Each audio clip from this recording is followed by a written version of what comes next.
inauguración de la exposición De lo microscópico a lo global, Ciencia y Arte para un Mundo Sostenible, en el marco de la conmemoración del 71 aniversario de nuestra escuela y de su programa pionero en ingeniería metalúrgica en Colombia. Durante 7 décadas nuestra escuela ha sido un referente en la formación de profesionales y en el desarrollo de investigadores que han impactado la industria y la sociedad. Hoy celebramos no solo nuestra historia, sino también nuestra evolución hacia el futuro, con un enfoque en la innovación sostenible y la conexión entre la ciencia, el arte y la tecnología. Esta exposición nos invita a ver el mundo desde nuevas perspectivas, aquella en la que la metalurgia y los materiales se transforman en expresiones visuales que revelan la belleza oculta en lo micro y lo nanométrico. Cada imagen aquí presentada es el resultado de años de investigación, de preguntas audaces y de descubrimientos que nos desafían a repensar nuestro papel en la construcción de un futuro más sostenible. Para enriquecer esta conmemoración, esta tarde contaremos con 2 charlas. El profesor Ángel Manuel Meléndez Reyes nos hablará sobre la relación entre la ciencia y el arte en la innovación para la sostenibilidad, y el profesor Eric Montes nos llevará a un recorrido por la evolución de las orquestas y su impacto en la cultura. La próxima semana el profesor Pedro del Basto nos ofrecerá una fascinante charla sobre las interacciones entre plantas y metales, con un enfoque que combina ciencia y mitología.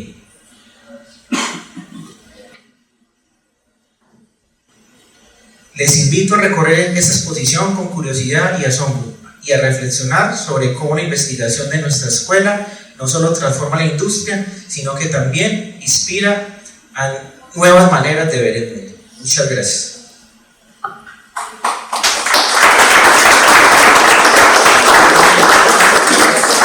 Bueno, a continuación entonces vamos con nuestra primera charla del día de hoy.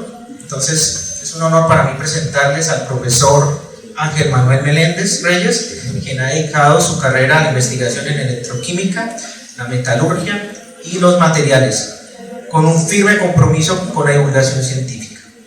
Desde 2012 dirige el Laboratorio de Electroquímica del Centro de Investigación Científica y Tecnológica en Materiales y Nanociencias de la UIS, y ha desempeñado un papel clave en el fortalecimiento de nuestra escuela, siendo su director entre 2022 y 2024. En su charla Ciencia y Artes Unidos, Innovando un Mundo Sostenible, el profesor Meléndez nos invitará a explorar las intersecciones entre el arte y la ciencia y cómo estas disciplinas pueden converger para generar soluciones innovadoras ante los desafíos globales. A través de ejemplos concretos y experiencias de investigación en el campo de la metalurgia y los materiales, nos mostrará cómo el conocimiento en escala micro y nanométrica es una herramienta poderosa para la sostenibilidad. Sin más preámbulos, recibamos con un fuerte aplauso al profesor Ángel Meléndez Reyes.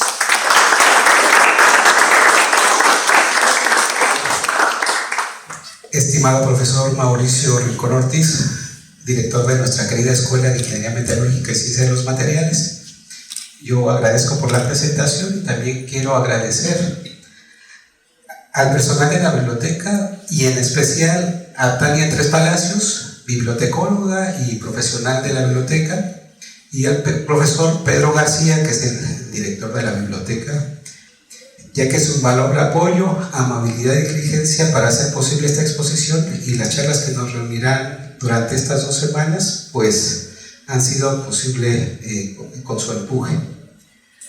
Hoy nos encontramos en la biblioteca de la Universidad Industrial de Santander. Pues un bello recinto. Estas 2 semanas hay una exposición de libros que tienen que ver con sostenibilidad y los objetivos de desarrollo 6, 7 y 13, que tienen que ver con la acción por el clima, la energía asequible y no contaminante, y con el agua limpia y el saneamiento. Tenemos una exposición de arte científico y que se llama De lo microscópico a lo global. Y esta no es solo una muestra de imágenes capturadas con el microscopio electrónico de barrido, que aquí lo vemos. Este microscopio se encuentra en la sede de investigaciones Guatiguará. Entonces esta exposición es una invitación a descubrir la estructura íntima de los materiales, esos pilares invisibles que sostienen la tecnología, la industria y la sostenibilidad. Cada imagen aquí exhibida con motivo del 71 aniversario de nuestra escuela da como testimonio la investigación realizada en metalurgia y materiales y que nos permite abordar desafíos críticos en agua, energía y medio ambiente. No hablamos solo de ciencia y técnica, sino de soluciones concretas para un mundo en constante transformación. En este contexto, el microscopio electrónico de barrido es una herramienta esencial para la docencia, la investigación y la innovación, permitiéndonos desentrañar la complejidad del mundo a escalas inalcanzables para el ojo humano. Si el conocimiento es la luz que guía el progreso, el microscopio electrónico de barrido es un faro que nos permite enfocar con claridad los caminos que debemos seguir. Con él, la universidad no solo forma profesionales altamente capacitados, sino que también responde a los retos de la sociedad y la industria, impulsando la innovación con un firme compromiso hacia la sostenibilidad. Esta charla está dividida en 3 partes. Primero, he hablado de la importancia del microscopio electrónico de barrido para la formación, la investigación y el desarrollo tecnológico de nuestra universidad. En segundo lugar, exploraremos el fascinante mundo micro y nanoscópico, pues que es posible verlo con este tipo de microscopios y otros que las imágenes las podrán apreciar en la exposición, donde la materia revela sus secretos más profundos. Finalmente, nos sumergiremos en la exposición de arte científico, analizando algunas de sus imágenes en el contexto de investigaciones sobre agua, energía y medio ambiente. Además, estableceré un paralelismo entre estas imágenes y obras de arte icónicas que han marcado la historia cultural de la humanidad, demostrando que la belleza y el conocimiento pueden converger en la búsqueda de un mundo mejor para las generaciones presentes y futuras. En muchos países se desarrollaron tapabocas modificados con nanopartículas, ya sea de plata, de cobre, de óxidos, que son capaces de eliminar estos virus. Entonces, nuestra sociedad está permeada por todos estos desarrollos a nivel de la nanotecnología y, en el caso de los microplásticos, por su amenaza. Aquí tenemos una escala en donde podemos ver en esta barra amarilla el mundo micro. Por ejemplo, una hormiga mide 3 milímetros, los glóbulos rojos están en el orden, pero es de los 2 a 5 micrómetros. Entonces esta escala representa el mundo microscópico, y más allá tenemos el mundo nanoscópico. De hecho, si tenemos una regla, 1 centímetro es más o menos este tamaño, y 1 centímetro está dividido en 10 milímetros, ¿verdad? Y si dividimos 1 milímetro en 1.000.000 de veces, esa millonésima parte es un nanómetro. Entonces se imaginan que es algo realmente muy pequeño. Entonces, en estas escalas es donde vamos a estar viendo las imágenes. Voy a poner un ejemplo de por qué es tan importante este mundo a este nivel micro y nanoscópico. El oro tiene una densidad bastante grande, ¿verdad? ¿Alguien se imagina cargando un lingote de oro? Es bastante denso, ¿verdad? Y dado que su densidad es de 19.34 gramos por centímetros cuadrado, si nosotros tuviéramos un cubo de 1 gramo de oro, este cubo tendría una arista de tan solo 3.73 milímetros y un área superficial, si las caras fueran lisas, de 0.832 centímetros cuadrados. Pero ¿qué pasa si los dividimos cara en 3 partes? Entonces tendríamos en total 27 partes iguales, y entonces el área se incrementaría a 2.495 centímetros cuadrados. Y si seguimos dividiendo este cubo, y de tal manera que estos cubos tan pequeñitos tuvieran una arista de 10 nanómetros, se generaría un área superficial de 310.8 centímetros cuadrados, que más o menos sería toda el área de este vestíbulo de la biblioteca. Pero si esos cubos fueran rugosos, pues el área puede incrementarse hasta como el área de un gran estadio de fútbol. Y de hecho, dividir un cubo, bueno, no dividirlo metafóricamente, dividir en un cubo de oro en partes más pequeñas sí es posible a nivel de la síntesis, ¿no? Entonces esta es una imagen de un microscopio en donde del año 2018 vemos que tenemos cubos de tamaños muy pequeños, ¿verdad? Y todos son de forma cúbica, ¿no?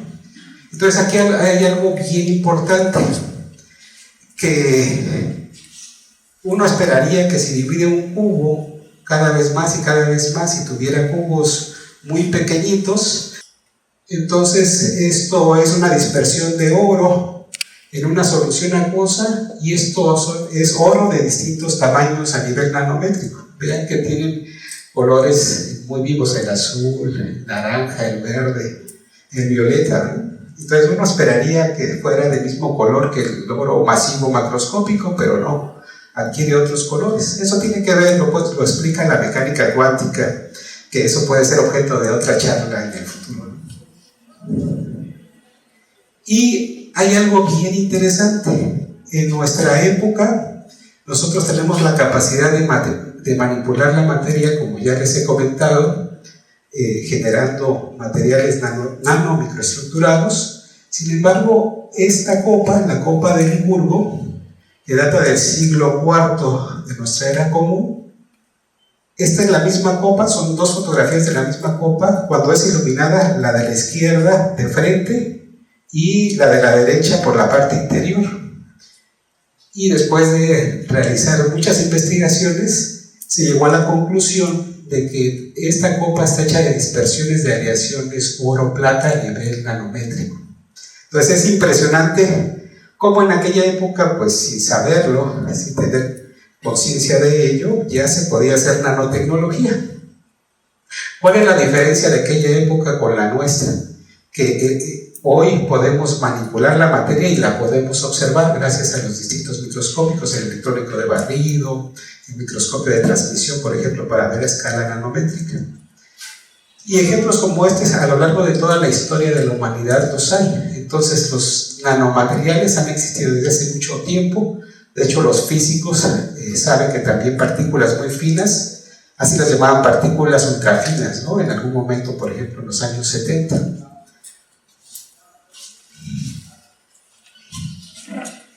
Y vean, por ejemplo, todo el mundo conoce los geckos que pueden trepar las paredes, ¿verdad?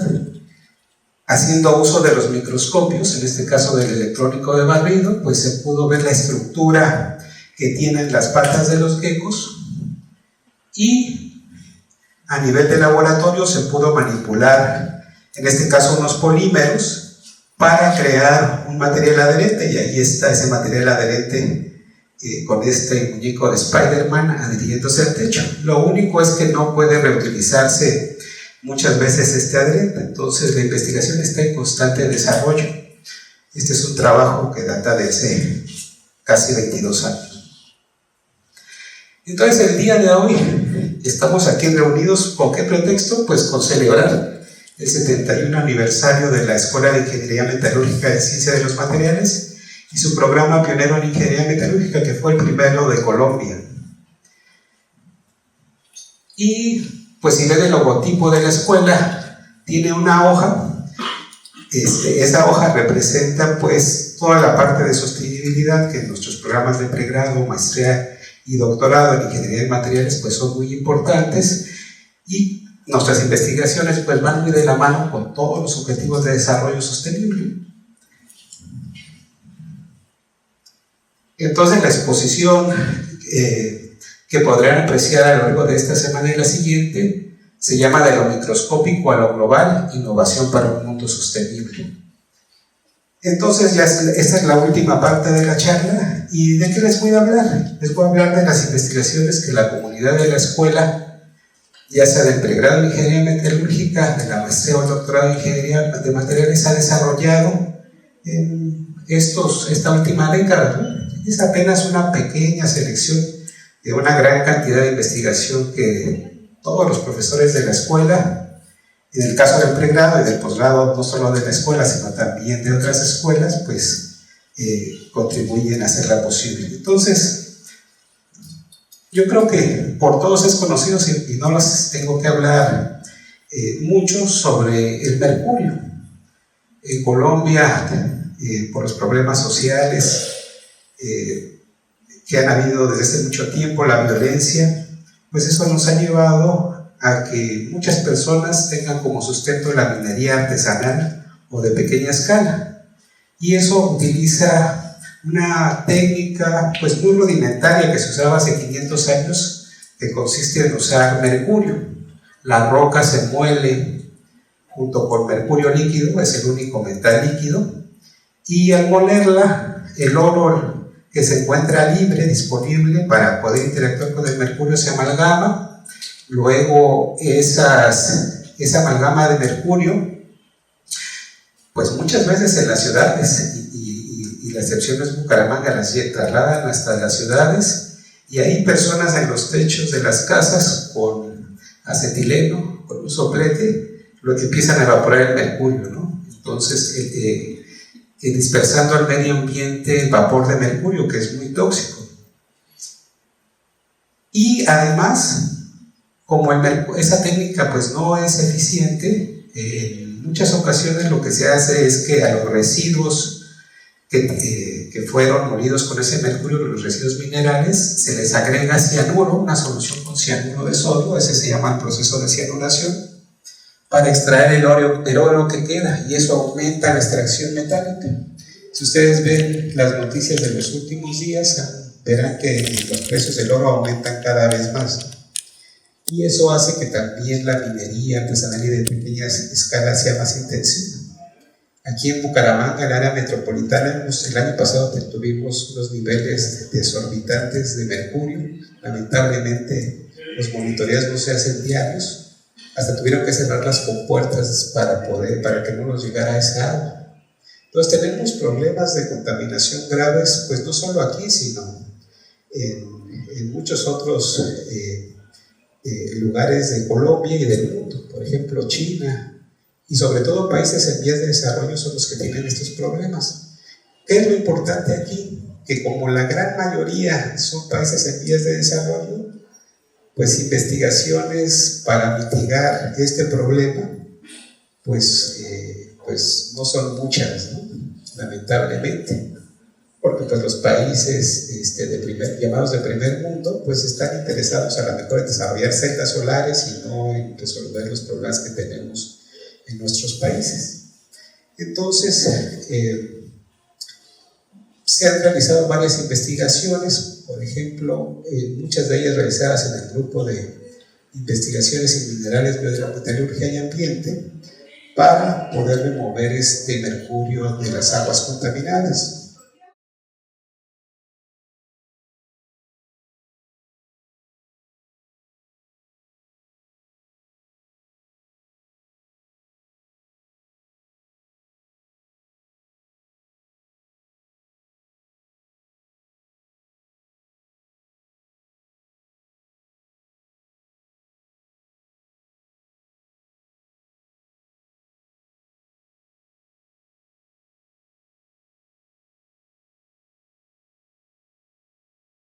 Así como cuando uno ve las nubes y ve imágenes, ¿usted qué ve aquí?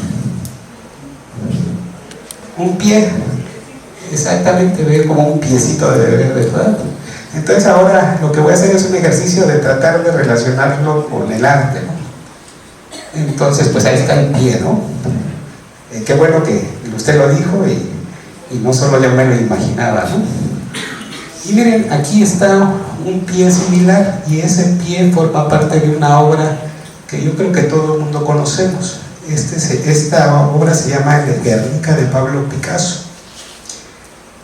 De hecho, en el laboratorio de electroquímica que se encuentra en el Parque Tecnológico Guatiguará, se encuentra en este laboratorio este cuadro. ¿Por qué? Porque es importante, porque en Colombia tenemos un pasado muy grande y con una inercia aún más de la violencia, y lo que menos necesitamos en este país es la violencia.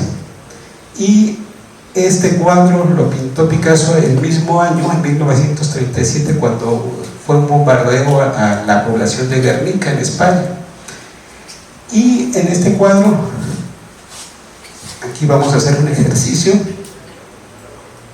Uno podría explicar cada una de las partes de los cuadros que les voy a mostrar, de las obras de arte, pero me voy a centrar solo en algo específico, y esto es una persona que tal vez estuviera huyendo de la guerra.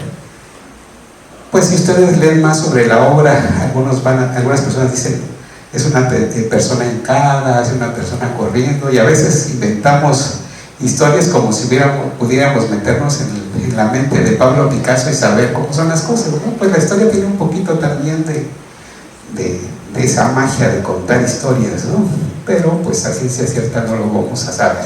Pero pues sí, como es una escena de la guerra, es una persona huyendo. Pues yo les comentaba que la idea es remover el mercurio. Pero ¿qué creen?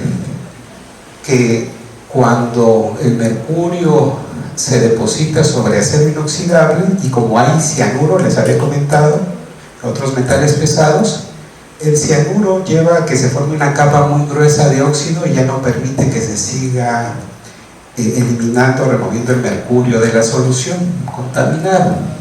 Entonces, pues en la investigación, ¿qué es lo que hacemos? Pues un ejercicio mayor, decimos, bueno, aquí dimos todos nuestros esfuerzos para eliminarlo, pero nos dimos cuenta que este no es el camino, vamos a hacer algo más. Entonces, Lady Tavi, que ahora veo que nos está acompañando aquí en la sala y que podría pasar a sentarse acá adelante, en su tesis de doctoral pudo remover mercurio. Estas zonas en blanco es mercurio amalgamado con un metal, y estos cubitos muy bonitos que se ven ahí son unos compuestos que se llaman análogos de azul de Prusia, y esos cubitos contienen cianuro y los metales pesados que tiene el agua contaminada. Es más, esta agua tenía hasta potasio y lo pudo remover. Entonces, bueno, la investigación se caracteriza por eso, por ser perseverantes, no rendirse porque en alguna investigación a lo mejor no tuvo los resultados que esperábamos. Y es muy importante porque esos cubitos a lo largo de la historia del arte han sido bien interesantes. El color azul, el pigmento azul, creo que el primero que se reporta es un azul que se desarrolló en Egipto y que luego se perdió la fórmula de cómo hacerlo, y pasó el tiempo y en Europa se logró sintetizar este compuesto que es súper estable, resistente al agua, a la humedad, el calor, y esta es su estructura, una representación de su estructura que contiene, pues lo que les decía, ¿verdad? Hierro, cianuro, y puede contener otros metales. Y aquí hay quizá la obra de arte más conocida de Japón. Esto se llama la Gran Ola de Kanagawa. Kanagawa es una prefectura, un lugar allá cerca a Tokio. Y esta gran ola, pues, podríamos también hablar mucho sobre la gran ola, porque solo cuando uno la ve, pues lo atrapa, ¿no? Se está retratando un instante. Hay 3 balsas con personas que los trata de engullir una ola, ¿sí? Si se dan cuenta, aquí hay un primer plano, y este primer plano de hecho se parece al monte Fuji. De hecho, esta estampa forma parte de una colección que se llama 36 vistas del monte Fuji. Y pues en Japón, este estilo de estampas, vean que no es una pintura. Ahora les explico cómo se realiza, pero este tipo de de arte tiene que ver más con la expresión de las líneas, ¿no? Entonces podemos ver que tenemos pues varias líneas curvas. Eso es algo muy reiterativo tanto en el monte Fuji como en la ola, y a su vez hay en esta cresta de la ola pues otra estructura todavía más pequeña que nos asemeja fractales, ¿no? Y vean, tenemos un primer plano que a lo mejor se confunde con este, pero sería un segundo plano, el de la ola que está a punto de romperse, y atrás el monte Fuji. Pues esto tiene que ver con, esta es una imagen bidimensional, pero pues como que nos da una cierta profundidad, ¿verdad? Y en las imágenes del microscopio electrónico de barrido, pues también tenemos algo que se llama profundidad de campo, que nos permite, cuando los observamos, ver esos objetos que estamos viendo como uno atrás de otro, por ejemplo. Entonces, esta obra está pintada ¿con qué? Pues con el azul de Prusia, ¿verdad? Varias tonalidades del azul de Prusia, el amarillo, que es un mineral sulfuroso en las minas de Zarsurán en Irán. Eso es una mena de oro. Entonces este es un trisulfuro de arsénico que se llama oro pimente. El negro lo da la tinta china, y ese azul venía de Holanda a través del comercio con China durante más de 200 años, en el periodo en que se creó la gran ola. Japón tenía sus fronteras cerradas al mundo, y entonces muchos artistas quedaron maravillados con esta obra. Por ejemplo, Monet, muchos de los impresionistas o postimpresionistas, pues esta obra, que es un formato de 27 centímetros de alto por 25 centímetros de alto por 37 centímetros de largo, es algo bien pequeñito, ¿verdad?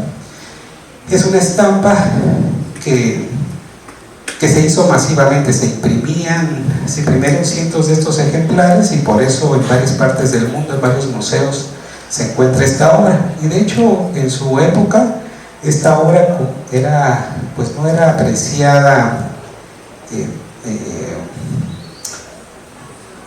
a nivel de un arte, digamos, por la aristocracia, sino era como un arte menor, hasta que los europeos como que redescubrieron esta estampa. De hecho, esa estampa era muy popular y la podían utilizar, por ejemplo, para envolver vasijas. Así es como llegó a Europa.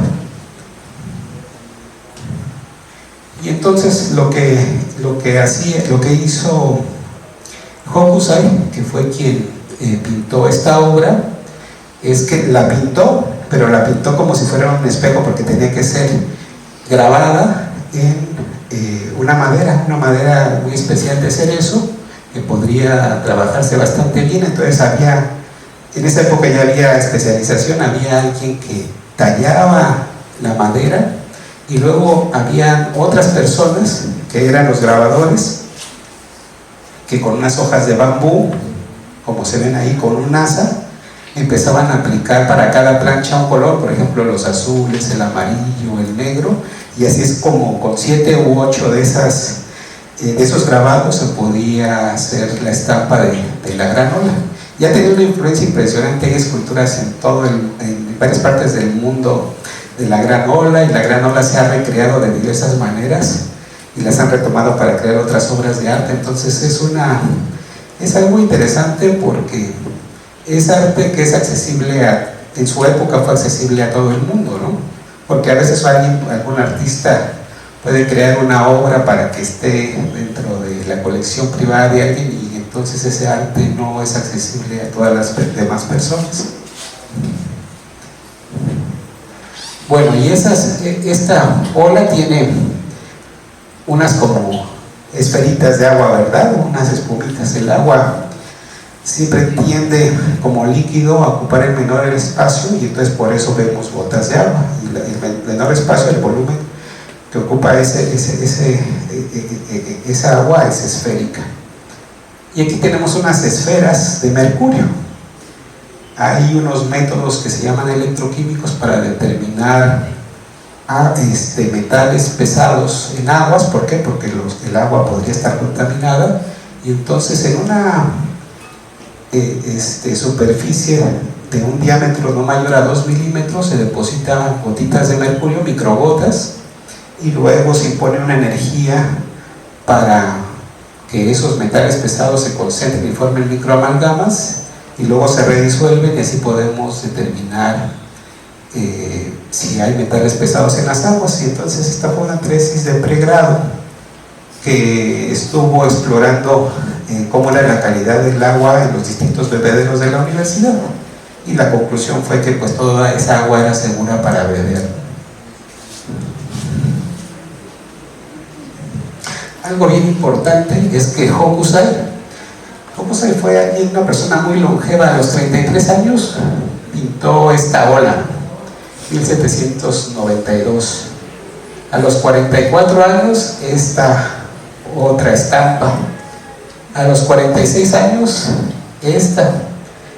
Y hasta los 72 años dibujó la obra emblemática de Japón. Y él era de la idea que con el paso del tiempo de él iba a aumentar su maestría hasta llegar a los 100 años, donde ya podía ser un maestro pintor, ¿no? Y de hecho lo fue porque también dibujó muchos libros para enseñar a otras personas a dibujar. Entonces vean esa persistencia de trabajar y trabajar y trabajar y trabajar hasta conseguir esa obra tras la que estaba. Y no solo ahí, esto se acuerdan que son las 36 vistas del Monte Fuji. Realmente el actor principal era el Monte Fuji, pero aquí más bien quien ganó el protagonismo fue la ola. Y todavía 3 años después, a los 75 años, hizo esta otra ola bien interesante, porque de esa cresta de la ola parece que se funden y salen ahí aves, ¿verdad? Entonces siguió hasta los días finales de su vida, pues insistiendo en pintar. Eso a uno lo llama pasión, algo que lo motiva.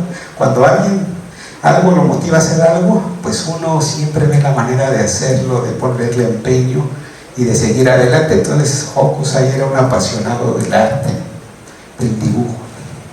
Bueno, y era muy versátil él. Aquí hay una de esas variaciones de esta obra, y ya les está pareciendo una obra que conocen. De hecho, él influyó sobre Vincent van Gogh. Vean que esta noche estrellada tiene estas ondulaciones, y de hecho casi que Hokusai para muchos impresionistas y posimpresionistas era así como el sensei, ¿no? Porque vieron en su obra algo muy distinto, y realmente lo que hizo Hokusai fue fusionar, pues digamos que la perspectiva que venía del arte europeo con el manejo de la línea del arte japonés. Entonces pues esa es una imagen que solemos ver recurrentemente, y hasta el modo de vivir de Van Gogh fue retomado de cómo vivía Hokusai. Hokusai pues digamos que se hizo famoso después de su muerte, pero pues él vivió prácticamente, pues tenía para vivir. Bueno, los libros de historia dicen que vivía en la pobreza, ¿no? Pero bueno, no sé qué signifique también la pobreza. Yo no vi cómo vivía para afirmar que vivía en la pobreza, pero bueno, de manera muy modesta. Con el microscopio electrónico de barrido, además de observar una imagen, esta es una imagen de una roca que se partió con una cuchilla de diamante, se pulió, y así es como se ponen los minerales en la roca. Entonces, con el microscopio electrónico de barrido podemos mapear, o sea, identificar los elementos. Entonces cada una de estas imágenes está mapeando un distinto elemento. Aquí se me perdió una diapositiva, pero les he de comentar que los elementos que forman a este mineral son azufre, hierro, plomo. Miren, aquí está, nos salvó nos salvó la exposición, ¿verdad? Entonces tenemos distintos elementos y los estamos mapeados. Miren, por ejemplo, aquí hay ausencia de estos minerales, por ejemplo, seguramente alguno de estos dos es oxígeno, ¿no? Entonces, eso es bien interesante, que los microscopios electrónicos de barrido tienen muchas más capacidades que solo observar. Y a lo mejor alguien se estará imaginando esta serie de imágenes con qué, a qué se parece, y esto se parece al arte pop, Andy Warhol.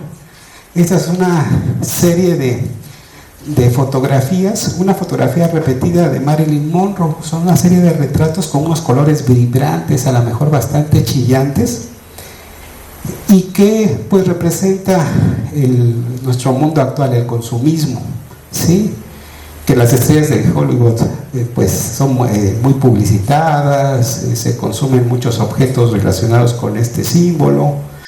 Y ahora que estamos, que está muy de moda esto de las entregas de premios por el cine, y hay una película que se llama La Sustancia, en donde una de las actrices es Demi Moore, pues esto también es una crítica a esa vacuidad de las actrices de Hollywood, ¿no? Que, como ustedes saben, Marilyn Monroe tuvo una vida pues bastante difícil, bastante atormentada, la frivolidad que se vive pues en este mundo, ¿no? Entonces vean que también el arte es una manera de hablar sobre la época que estamos viviendo.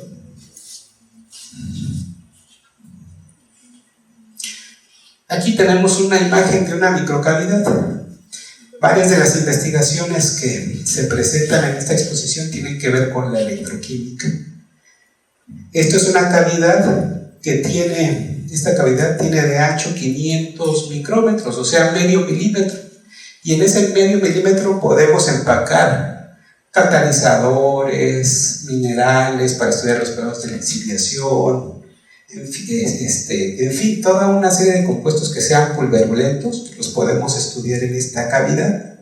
Entonces, las investigaciones que realizamos en la escuela también tienen esa preocupación por las generaciones futuras. La sostenibilidad se ve reflejada en los sistemas en los que investigamos. Son celdas electroquímicas pequeñas. De hecho, por ejemplo, en la laboratorio de electroquímica hemos trabajado con 5, 10, 25, 50, máximo creo que 80 mililitros para hacer investigaciones de todos estos procesos que les estoy comentando. ¿Por qué? Porque no vamos a producir 100 litros de solución de cianuro para hacer una investigación, ¿verdad? Porque estaríamos yendo como contra la lógica de lo que queremos evitar, ¿verdad? O de lo que queremos solucionar más bien.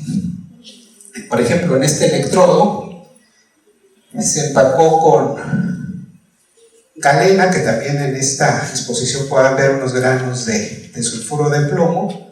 A nivel mundial, el 60% del plomo que se obtiene y que hace posible que los automóviles convencionales se muevan por sus baterías, o que los radiólogos tengan plomo para evitar que les llegue la radiación, se obtiene de los minerales.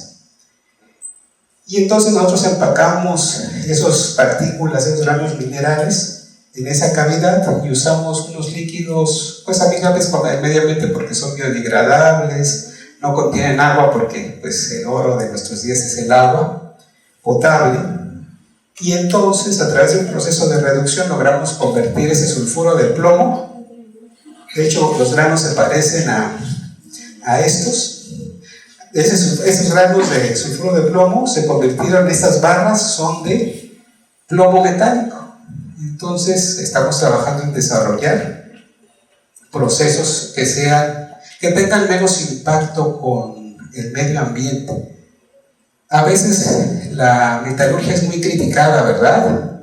Sobre todo en este país, a lo mejor por la publicidad de la minería ilegal, pero la minería ilegal, ahí no trabajan ingenieros, ¿verdad? Son grupos al margen de la ley. ¿Y por qué al margen de la ley? Porque el mercurio ya está prohibido en Colombia, pero sin embargo siguen haciéndose esas actividades.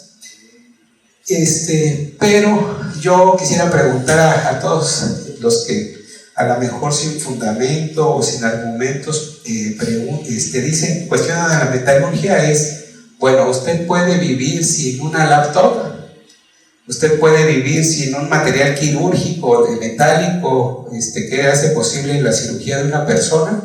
usted podría vivir en un lugar, pues sí se puede, ¿no? En este recinto, pues el corazón de este edificio es de acero, ¿verdad? Un puente, el transporte público para transportar alimentos, un avión. De hecho, ahí tenemos una imagen de la metalurgia. La metalurgia hace posible las energías renovables, ¿sí? Entonces, pues realmente, si alguien quisiera eliminar la metalurgia extractiva, tendría que vivir en el monte cultivando como hace miles de años, ¿verdad? Si queremos vivir en una sociedad como la actual, en donde la expectativa de vida de las personas aumenta, es más, hasta muchos marcos de las gafas son metálicas, ¿verdad? Es más, si uno se imagina un mundo sin metales, se empezaría a derrumbar todo, ¿no? Hasta nuestra ropa, no sabemos, pero también llegan a contener metales. Entonces eso es bien importante tenerlo en cuenta. Bueno, también otra parte importante es que hay varias maneras de ver en el microscopio. Esta es una imagen muy bonita que se llama por electrones secundarios. O sea, cuando vemos con el microscopio electrónico barrido, no vemos con la luz visible, por ejemplo, que viene del sol, sino con unas de electrones. Y nosotros podemos hacer contrastes. Estas son imágenes de electrones retrodispersos, la misma imagen, solo que aquí se ve más blanco porque el plomo tiene un número atómico mayor, entonces podemos distinguir entre distintas fases sólidas. Y bueno, esas barras nos recuerdan otra de las pinturas de Van Gogh, La noche estrellada sobre el Ródano, en donde ven que las luces de esos faros de la ciudad pues se reflejan sobre el agua y forman pues unas especies de columnas, ¿verdad? Entonces los pintores posimpresionistas pues jugaban mucho con la luz, con el color. En otras épocas lo que querían retratar los pintores es como la realidad misma, ¿no? Pero aquí digamos que se volvieron más creativos cuando llegó este tipo de movimiento. Y estos son otras barras, también nos recuerdan esas barras esas columnas que acabamos de ver en el Ródano de luz. Y estos son unos nanotubos de dióxido de titanio que en su momento fueron utilizados para crear celdas solares. De hecho, son tan delgadas, ya lo verán en la exposición, que son translúcidas. Uno puede ver a través de ellas. Y estos son unos materiales bien interesantes. Son unas espumas metálicas, se llaman nanoespumas metálicas, que están formadas en algunos casos de dendritas y pues se ha logrado controlar el crecimiento hasta que estas espumas estén formadas de cubos, ¿no? De cubos, en este caso de cobre. Y eso es bien importante hoy en día para muchos procesos que se llaman catalíticos, porque las caras cristalográficas, dependiendo de esa orientación, pueden tener mayor selectividad a ciertas reacciones o mayor rendimiento, y entonces uno puede estudiar de mejor manera esas reacciones. Es lo que llaman algunas veces sitios catalíticos. Y vean, esta imagen es súper bonita porque tenemos las imágenes del microscopio óptico, las imágenes del microscopio electrónico de barrido, y hay un microscopio para ver a nivel nanométrico, son las imágenes del microscopio de transmisión, y aquí se ven los cubos como de una lista como de 100 nanómetros. Y bueno, ¿a qué se parece esa imagen con estos colores naranjas, amarillos muy vivos? Pues a una obra de Mondrian, composición en rojo, amarillo, azul, blanco y negro, pues que él es arte abstracto, pero digamos que también está influenciado por otra corriente que es el Bauhaus. Y entonces lo que digamos que representaban sus pinturas en este en particular son los opuestos, la espiritualidad y lo material, lo masculino y lo femenino, lo positivo y lo negativo. Entonces también tenía tintes espirituales, y él decía que cuando se unían estas líneas verticales y horizontales se encontraba la felicidad. Bueno, eso es lo que decía Mondrian. Y ya para perfinarnos al final de la charla, tenemos otras estructuras que se forman sobre esos minerales que están acá. La arsenopirita, en Colombia hay una gran cantidad de estos minerales, y que en su interior hay oro de tamaño nanométrico. Y entonces cuando se oxidan en presencia de soluciones de sosa cáustica, hidróxido de sodio, se forman estas estructuras que se llaman oxohidróxidos de hierro. ¿Y qué creen? Aquí en la Universidad Industrial de Santander tenemos muchas obras de arte, y una obra de ellas es una obra de arte moderno que causó mucha polémica en su momento, del autor Eduardo Ramírez Villamizar, la lección de geometría, que es un monumento a los estudiantes. Usó un acero que se llama corte, que al exponerse al medio ambiente se oxida naturalmente, y entonces esta es una obra que desgraciadamente en la Universidad Industrial de Santander a lo mejor no apreciamos lo que tenemos, ¿no? Y tenemos una obra de gran formato, es monumental, es un monumento que tiene una relevancia. Eduardo Ramírez Villamizar era uno de esos artistas plásticos de renombre a nivel internacional, ¿no? Y que él nació muy cerca de aquí en Pamplona, y en Pamplona hay de hecho un museo de arte moderno bien interesante que cuando tengan la oportunidad visiten. Y si uno va a Bogotá, va a ver estas tipo de esculturas, que fue la última parte de su vida, estuvo haciendo ese tipo de esculturas después de ir a Machu Picchu, y quedó impresionado con esas construcciones, y por eso empezó a hacer este tipo de obras. Y aquí hay otra bien interesante. En el 93 yo vivía a una cuadra de la Galería Aristos de la Universidad Nacional Autónoma de México, en la colonia Condesa, y creo que solo una vez exhibió, al menos eso hasta donde yo sé, un homenaje a Arquímedes. Esta obra se llama Curvas Opuestas, y entonces el hierro, la limadura de hierro, se la llevan a distintas temperaturas, forma distintos colores, ese amarillo, por ejemplo, ese naranja, ese marrón, en fin. Y entonces eso lo pegó sobre un bastidor, ¿sí? Y creó estas obras que, si uno las ve, pues aquí no se alcanza a apreciar, pero uno que hasta quisiera tocarlas, ¿no? Por la textura que tienen. Y el autor es un autor mexicano que se llama Sebastián, que ha hecho muchas esculturas que se caracterizan por tener aspectos geométricos y colores primarios. Esto es un filtro de aluminio. Ya voy a ir un poquito más rápido para aproximarme al final de la charla. Que ese filtro parece que está hecho de puntitos, ¿verdad? Y ahí, al igual que Van Gogh, Theo van Rieseberg creó esta obra con unos azules bien interesantes, en donde juega con la luz, el brillo del agua. Tal vez si uno ve las nubes se ve como que tiene movimiento, pero el agua está apacible. Y entonces, bueno, a cada quien le puede transmitir distintas sensaciones, pero pues el arte tiene esa característica, ¿no? De también de llegarnos de alguna manera, ¿no? Y esto es grafeno, óxido grafítico, óxido de grafeno reducido, y en la exposición esto se llama la danza del grafeno, ¿no? Parece que está bailando, y esto se asemeja mucho a una obra, vean, Degas, en esta obra que se llama La Estrella, que tiene una bailarina en el escenario, pues se ven las pinceladas, ¿no? Y esta parte del tutú, pues parece ese óxido de grafeno reducido. Bueno, pues sin más.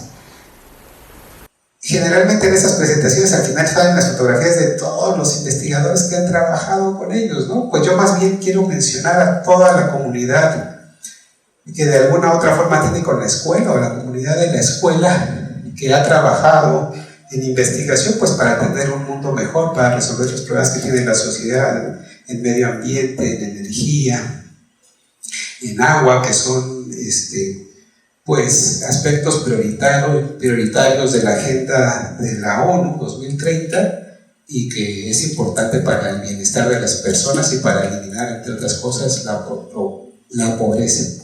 Entonces, muchas gracias por su atención.